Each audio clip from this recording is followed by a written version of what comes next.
In this episode of Château Capers is Jane's latest find Ming Dynasty or Ming the Merciless. The pieces of the panelling puzzle are popping into position and I get green fingered. Actually, they were brown, but saying I got brown fingers sounds disgusting.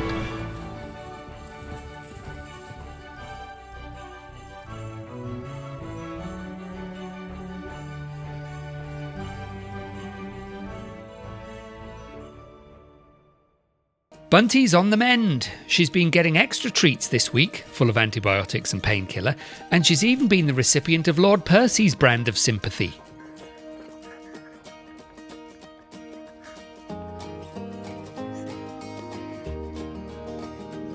The farmer has now mowed the footpath so we can enjoy our river walks again.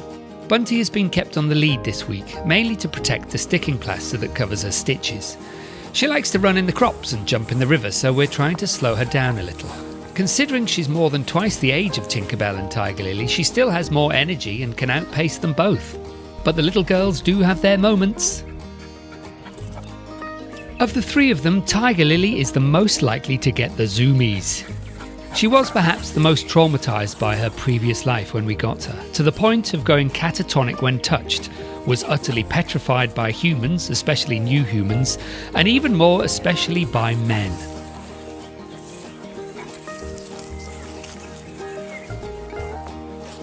To see her overloaded with excitement and happiness makes our hearts melt. It reassures us that the rehabilitation we've given them and their new safe home and life are finally letting them just be happy dogs. They'd probably never even seen a river before they came to live with us. Now they rarely, if ever, come home from a walk dry. Especially Tinkerbell, the ginger pimpernel. They still have a few emotional issues that can cause unusual behaviour, but we're constantly impressed by how far they've come since arriving at the chateau.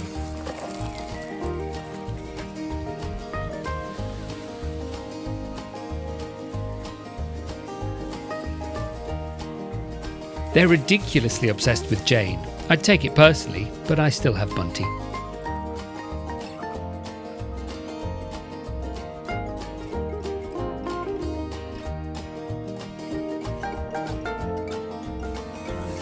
You've forgotten how to use your back legs. Hey, you've forgotten how to use your back legs. You're just going to drag yourself from now on.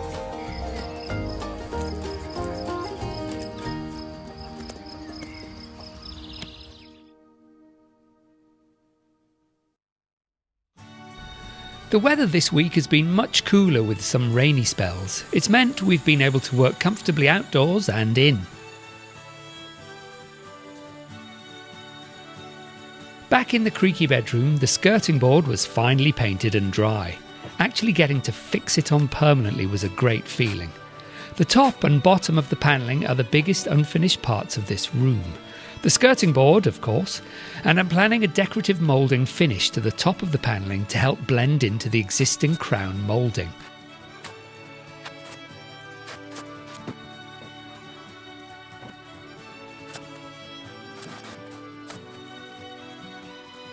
Getting used to working with new materials can sometimes be tricky. Using this moulding plaster has been quite an uphill struggle. Not least because I was repairing an existing moulding in situ rather than recreating it on the bench. Here I just wanted to tidy it up a little for now as I need to finish building the panelling around the window. I don't mind there being too much plaster up there as I can sand and shape it as necessary. I just don't want to make it difficult for myself by building up the new panelling and getting in my own way later.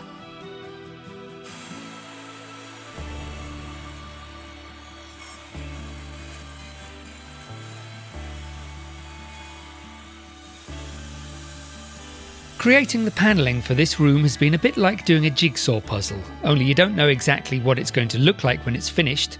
Not a single piece is pre-cut. You don't actually know how many pieces will be needed and the end result keeps evolving. So, in fact, it's absolutely nothing like doing a jigsaw puzzle.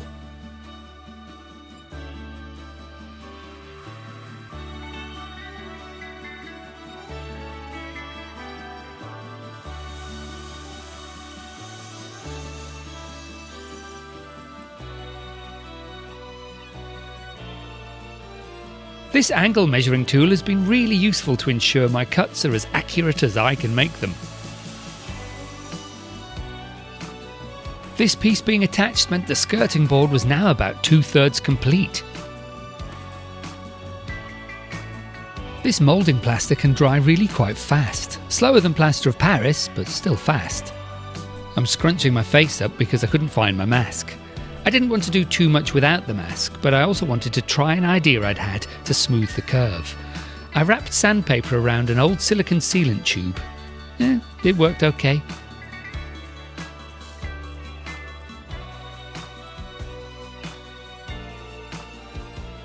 I needed to build out the top of the panelling so that the front-facing decorative part had something to attach to. This led to a discovery that means my workload might be getting a little lighter. When I offered up the finishing trim, it appeared that it would cover the unfinished bottom of the existing crown moulding entirely. If you're enjoying our content, please like and subscribe and maybe drop us a comment to say hi. Engagement with our videos can genuinely help the mysterious algorithm to push us out to a wider audience. This is one of our little vegetable beds, and we've not planted anything out in it yet this year.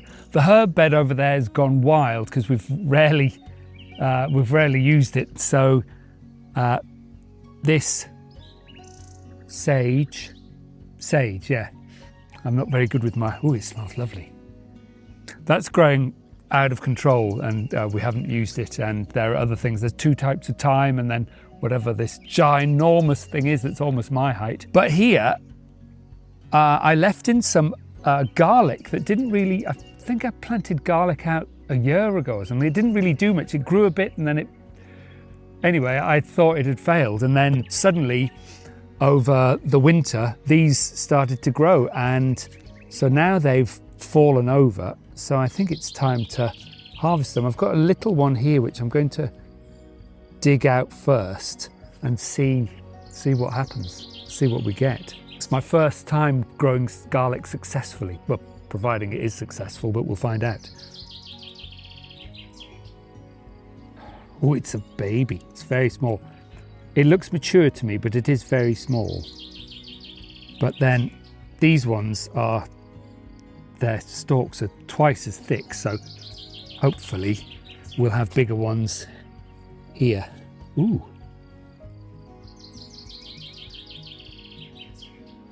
Ooh, that's a good sized one. Beauty.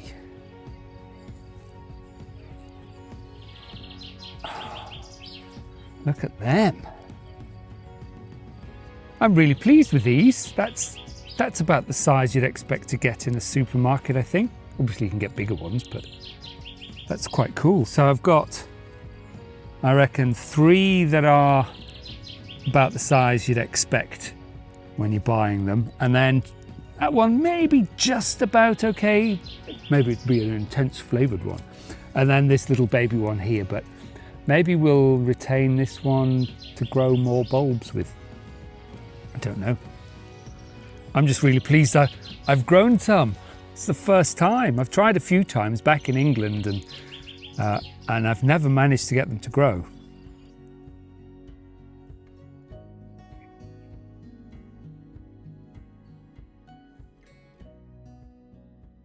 The big push is on to finally finish all of the panelling in this room so that we can do other things with our lives. The problem I've got at the minute, or the task that I'm trying to solve, is just dealing with the top of the panelling. And that's because, well, 2 things really. I've got an air gap behind the panelling to allow the walls to breathe, because I don't want to take any risk that I've just put panelling against it. There's moisture in the walls, the moisture tries to get out and starts to rot the wood. So I've got an air gap. That means air can get in at the bottom, come out the top. That also means the panelling is away from the crown moulding. And whilst I've been trying my best to repair the crown moulding up there, the bottom part of it is still looking really quite rough. And I'll be honest, it has been quite hard to mould that as neatly and as nicely as I wanted under those circumstances. As it happens, because I've got the air gap and the mouldings, the panelling is coming forward, I'm having to build up in front of it slightly to allow the air gap, and what will happen is this curved moulding is going to sit up there quite high, sort of that level, and it's actually going to be sitting the other way around, almost completely in front of the really ropey looking stuff there. So in all honesty, I don't have to finish it as long as the curve is finished off neatly, and that's almost done. I've just got to fill in a few wobbly bits. The only difficulty is that because the moulding wobbles up and down over there, whereas I've tried to do nice straight paneling, which means it's doing that. But it's fine, it's character. So there's still a few decisions to make and a few things to get through, but it's really heading in the right direction.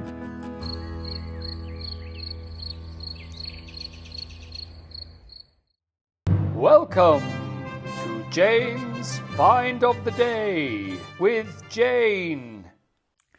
Hello and welcome to this week's Find of the Day at Château de Pican. I have mentioned this before in passing. It's in our bedroom and it's absolutely gorgeous in my opinion. It's a roof tile, it's Chinese, but what I didn't know is how old it is.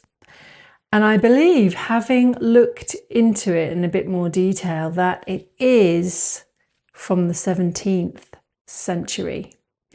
It would have been used to confer protection on a temple or the house of a prominent person. A ridge tile, there might have been a procession of animals. Horses were associated with loyalty, power and strength. And this one is depicted on clouds, which is rather lovely. The shape of the horse is similar to Tang horses, which were from a much earlier period, in that it's got a sort of barrel body shape.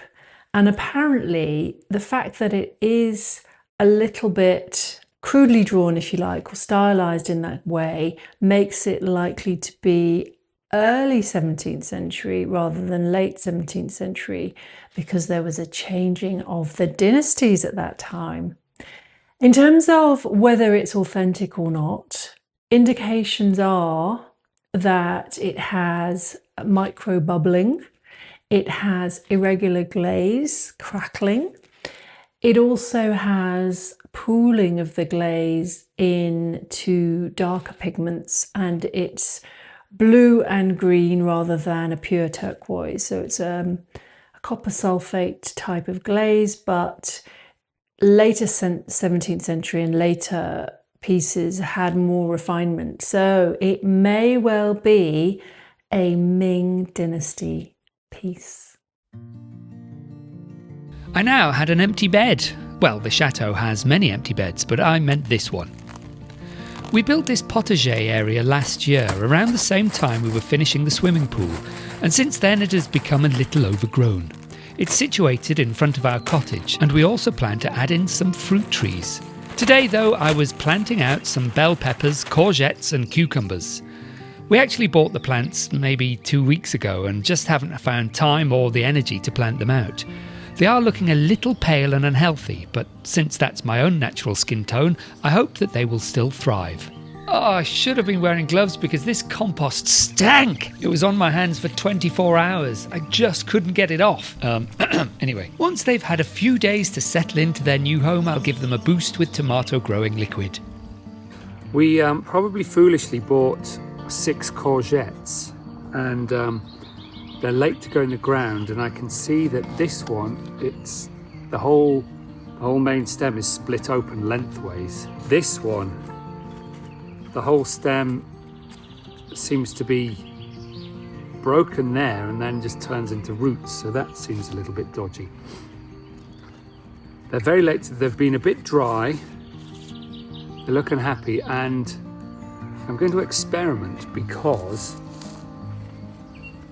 I'm going to put them in this bed, but I know they'll take over, so I'm going to try and grow them vertically up a tomato spiral. And and we'll see how we get on.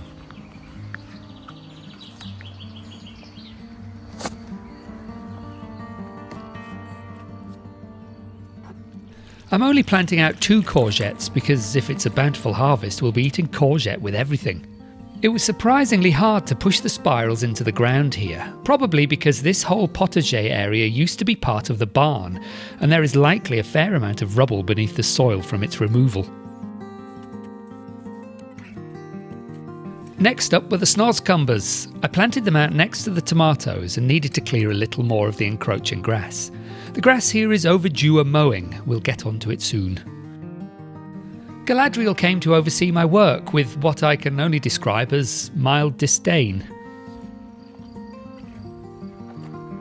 Like the courgettes and peppers, the cucumbers are looking a little bit anemic, but they're alive and flowering, so I still have high hopes for homemade hummus and crudité this summer.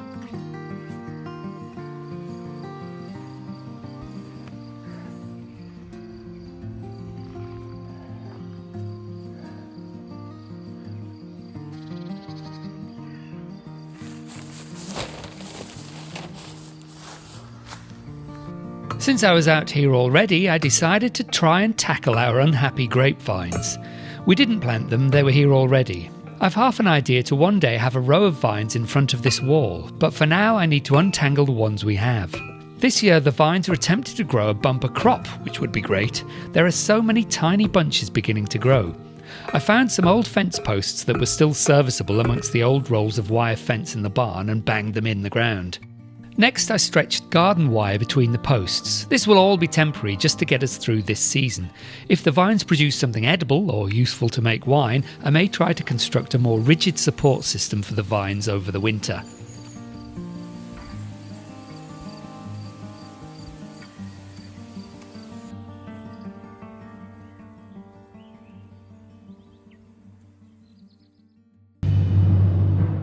The moment that perhaps none of you have been waiting for. What is it worth? Have any of you had a go at guessing? Well, it's not priceless. I found one exactly the same. Well, hopefully not because it's come out of a factory, but one that really has been made with the identical style to this. And it was sold in France about 5 years ago at auction. And the guide price at auction was €550. So it's not astronomical, but it's still a reasonably large value. And apparently, if it had provenance and it was sold in a gallery, it would sell for twice as much as that. But I don't have any information about its provenance, so I won't be selling it in a gallery, but actually I won't be selling it at all. I think it's absolutely gorgeous. It's my favourite colour, it's my favourite animal.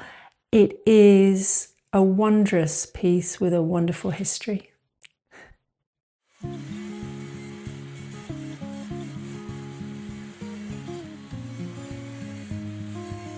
It was time to start fitting the top moulding. I had to cut several long strips of ply to run along the top of the panelling. It should add a little more detail to the wall and also be the base for the curved trim I'll be using to blend into the crown moulding.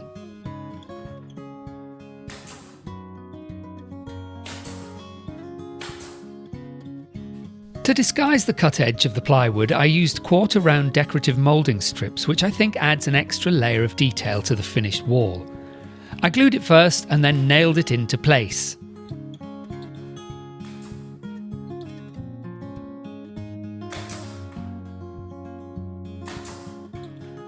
Once finished, Jane got to work painting the panelling. You can see how the original ceiling and moulding undulates along this wall.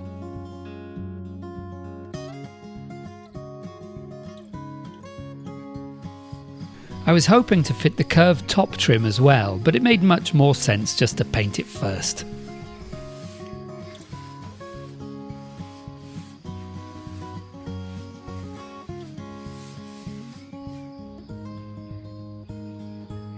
As always, if you've watched to the end, we salute you. Please like and subscribe if you haven't already, and we'll see you next time.